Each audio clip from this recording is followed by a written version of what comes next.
So I've definitely already filmed this video once, but I kind of left it in the camera at home. We're now out visiting the in-laws, so I thought I'd go ahead and film it again. Let's talk about all the weird, wild, and fun things that I found in the news this week that I like.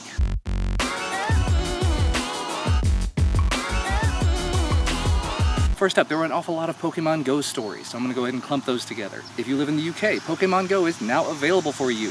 So get on that. If you haven't already sideloaded the APK, now you can get it legitimately. And if you're on Android N, like I know a lot of you guys probably are, it also works with Android N now. So make sure that you've updated, make sure you've got it. I heard several people in the comments saying they were going to have to roll back in order to be able to play it, but now you don't.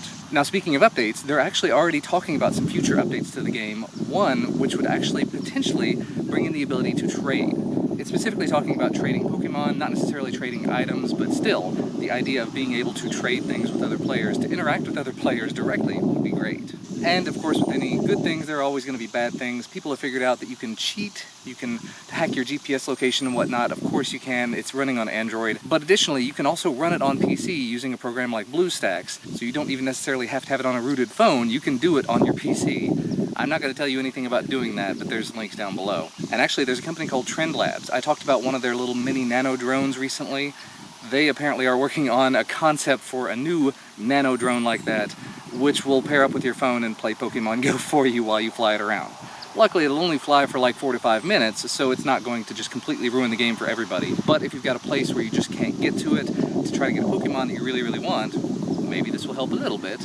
But I think the branding is what's probably going to keep it grounded for a while, because they're calling it the Pokey Drone. And the last little bit of Pokemon-related news, T-Mobile is going to be giving free, 100% free data for Pokemon Go for 1 year, starting this Tuesday. So if you're a T-Mobile customer, head on over to the T-Mobile Tuesdays app and make sure to get your free data for a year just for that app. Moving right along to some general news. Nintendo has announced a Mini NES they're going to be rolling out in November 11th. It's going to be $60 and it's going to come with 30 games pre-installed. Games from your childhood, games that are wonderful. Super Mario Brothers, Legend of Zelda, Mega Man 2, there's just a ton of games on there. Now unfortunately, it's not going to be expandable, at least not out of the box. Meaning you get those 30 games, that's all you ever get, unless you hack it. Nintendo's not going to provide a way for you to do that, just going to say it. But it's $60, and to get a second controller for it, it's going to be another $10. So $70, I'm totally in on that. As soon as it's available, I'll be picking one of them up. I told my wife about it, and she immediately said, "So you're buying that, right?" Yes, you're buying that, and that's why I love my wife. Moving right along, DJI has rolled out a brand new camera for drones, specifically for the Inspire 1 and the Matrice 100 and 600 drones. It's the Zenmuse III, and what makes it special and unique is that it has built-in optical zoom, so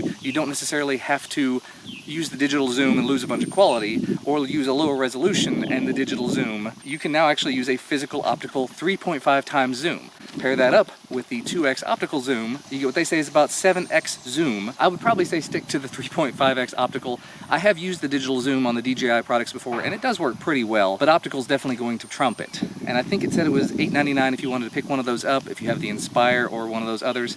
I'm really waiting to see if they're going to make it work with the Osmo, because that would be amazing. Google has updated Hangouts on Android, giving you the ability to record and send videos, only up to a minute in length, but still, better than not having that as an option, I suppose. If you live in the UK, again, you can now buy the HTC Vive from Game, so if you've been waiting on that, definitely head on over to Game. There was a big fuss a while back about the GoPro cameras and using them for 360-degree video and VR. Well, apparently GoPro has already been working on a camera for VR, a little teeny tiny thing. There's really no details about it, but I think they had some sample videos over in the article, so make sure to check that out just to learn a little more about it. I think they even had a photo of it. It's a little teeny tiny thing they're showing here. So as soon as we learn more about it, definitely be on the lookout for that. And to go ahead and wrap things up, if you are an owner of the HTC Vive currently, Nvidia has gone ahead and released a new game, the VR Funhouse game, completely free on Steam, but you do have to have some pretty beefy Nvidia hardware like the 980 Ti or higher to play it. Markiplier did a video about it this week, and it's just an awesome looking experience. I'm going to try it out on mine, but I don't think it's going to work, unfortunately, but still, worth a shot. So that's actually going to wrap things up for today. Sorry for this sort of handheld shaky video, and hopefully you like the quality. This is from the Panasonic Lumix LX100. I just picked it up to use as a daily vlogging camera over on my second channel. And sorry for the wind because I'm not using an external mic or anything. But thank you guys so much for watching. Leave a thumbs up if you liked the video, subscribe to receive more, and I will see you again next time.